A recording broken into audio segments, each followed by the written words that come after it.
Hello pregnant ladies, welcome to my channel saisha.com. మీరు already thumbnail చూసే ఉంటారు కదా. లెఫ్ట్ సైడ్ మూమెంట్స్ అనేవి తెలిస్తే బేబీ గర్ల్ అని, రైట్ సైడ్ మూమెంట్స్ తెలిస్తే బేబీ బాయ్ అని చాలా మంది చెప్తూ ఉంటారు. ఇది ఎంతవరకు నిజము, ఇది ఎంతవరకు నమ్మచ్చు అనేది ఫుల్ క్లారిటీగా ఈ వీడియోతో మీకు చెప్పాలి అని అయితే అనుకుంటున్నాను. అంతకంటే ముందుగా నా ఛానల్ కనుక మీరు ఫస్ట్ టైం చూస్తున్నట్లయితే ప్లీజ్ సబ్స్క్రైబ్ అయితే చేసుకోండి. మనం ప్రెగ్నెన్సీగా ఉన్నప్పుడు బేబీ మూమెంట్స్ అనేవి మనకి తెలుస్తూ ఉంటాయి కదా.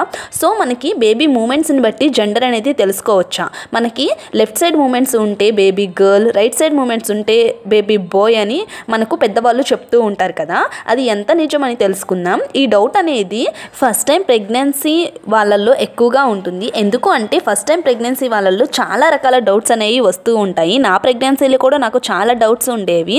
అందరూ పెద్దవాళ్ళు ఆల్రెడీ డెలివరీ అయిన వాళ్ళు లెఫ్ట్ సైడ్ మూమెంట్స్ ఉంటే గర్ల్, రైట్ సైడ్ మూమెంట్స్ ఉంటే బాయ్ అని చెప్పేవాళ్ళు. నా ఫస్ట్ ప్రెగ్నెన్సీలో నేను కూడా వాళ్ళు చెప్పినట్టే ఓకే రైట్ సైడ్ మూమెంట్స్ ఉంటే బాయ్ పుడతాడు, లెఫ్ట్ సైడ్ మూమెంట్స్ ఉంటే గర్ల్ అయితే పుడుతుంది అని అనుకునేదాన్ని. సో వీళ్ళందరూ చెప్పిన వాటిలో ఎంత నిజం ఉందో ఇప్పుడు మనం తెలుసుకుందాం. ఫస్ట్ ప్రెగ్నెన్సీ వాళ్ళల్లో మూమెంట్స్ అనేవి కొంచెం లేట్గా అయితే తెలుస్తాయి. 5th month ending or 6th month స్టార్టింగ్లో అయితే ఫస్ట్ టైం ప్రెగ్నెన్సీ వాళ్ళకి తెలుస్తాయి. ఇంకా సెకండ్ టైం ప్రెగ్నెన్సీ వాళ్ళకి అయితే 4th మంత్ 5th మంత్లోనే బాగా మూమెంట్స్ అయితే తెలుస్తాయండి. మీరు ఒక్కసారి గమనించినట్లయితే బేబీ హెడ్ రైట్ సైడ్ ఉంటే మూమెంట్స్ అనేవి మనకి లెఫ్ట్ సైడ్లో అయితే తెలుస్తూ ఉంటాయి. బేబీ హెడ్ కనుక లెఫ్ట్ సైడ్ కనుక ఉంటే రైట్ సైడ్ మూమెంట్స్ అనేవి తెలుస్తూ ఉంటాయి. బేబీ హెడ్ కనుక పైన వైపు ఉంటే మనకి కింద వైపు మూమెంట్స్ తెలుస్తాయి. బేబీ హెడ్ కిందకు ఉంటే మనకి పై వైపు మూమెంట్స్ అనేది తెలుస్తాయి. ఎందుకంటే కాళ్ళతోనే ఎక్కువగా మూమెంట్స్, కాళ్ళతో చేతులతో మూమెంట్స్ ఇస్తూ ఉంటుంది కాబట్టి బేబీ హెడ్ అనేది ఎటువైపు ఉంటే దానికి ఆపోజిట్లోనే మనకి మూమెంట్స్ అనేవి ఎక్కువగా తెలుస్తూ ఉంటాయి. ఇంకా మనకి మూమెంట్స్ అనేవి మనకి 5th మంత్ 6th మంత్లోనే కాబట్టి స్టార్టింగ్లో తెలిసేవి.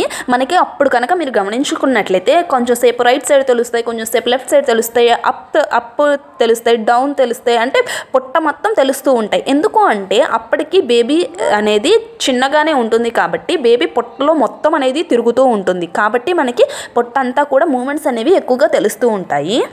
మనకి బేబీ వెయిట్ అనేది 6th మంత్ తర్వాతే బేబీ వెయిట్ అనేది ఇంక్రీజ్ అవుతూ ఉంటుంది. అప్పటి వరకు అవయవాలు మాత్రమే క్రియేట్ అనేది అవుతూ ఉంటాయి. సో మనకి 8th మంత్లో 9th మంత్లో మనకి ఒకవైపు మాత్రమే ఎక్కువగా మూమెంట్స్ అనేవి తెలుస్తూ ఉంటాయి. సో లెఫ్ట్ సైడ్ మూమెంట్స్ కనుక ఎక్కువగా తెలిస్తే బేబీ గర్ల్, రైట్ సైడ్ ఎక్కువ మూమెంట్స్ తెలిస్తే బేబీ బాయ్ అనేది కరెక్ట్ అయితే కాదు. కానీ నాకు అయితే పర్సనల్గా నాకు బేబీ బాయ్ అనేది పొట్టలో ఉన్నప్పుడు నాకు ఎక్కువగా రైట్ సైడ్ మూమెంట్స్ అయితే తెలిసేవి.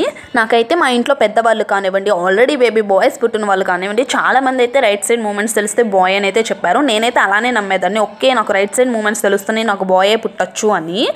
సో ఇదైతే ఓన్లీ నా పర్సనల్ ఎక్స్పీరియన్స్, అలాగే నాకు తెలిసిన వాళ్ళు చెప్పింది మాత్రమే. నేను ఫైనల్గా చెప్పేది ఏంటి అంటే మీరు బేబీ మూమెంట్స్ అనేవి ఎంజాయ్ చేయండి. అవి మనకి లైఫ్లో మళ్ళీ మళ్ళీ రావు. సైడ్ మూమెంట్స్ తెలుస్తున్నాయి, నాకు అబ్బాయి పుడతాడేమో, లెఫ్ట్ సైడ్ మూమెంట్స్ తెలుస్తున్నాయి, నాకు అమ్మాయి పుడుతుందేమో, అయ్యో నాకు ఇలా పుడుతున్నారు ఏంటి, అట్లాంటివన్నీ ఆలోచించకుండా మీరు బేబీ యొక్క మూమెంట్స్ అనేది ఎంజాయ్ అయితే చేయండి ప్లీజ్. ఎవరైనా ఈ రోజుల్లో అయితే ఒక్కటే, మనకి అసలు బేబీ అనేది పుట్టడమే చాలా గొప్ప విషయం కాబట్టి మీరు ఇటువంటివి ఏమీ మనసులో పెట్టుకోకుండా మీ ప్రెగ్నెన్సీ జర్నీని చక్కగా ఎంజాయ్ అయితే చేయండి. నా వీడియో అయితే మీకు నచ్చిందని అనుకుంటున్నాను. నా వీడియో కనుక నచ్చితే ఒక లైక్ చేయండి, అలాగే నా ఛానల్ని సబ్స్క్రైబ్ అయితే చేసుకోండి. Thank you for watching.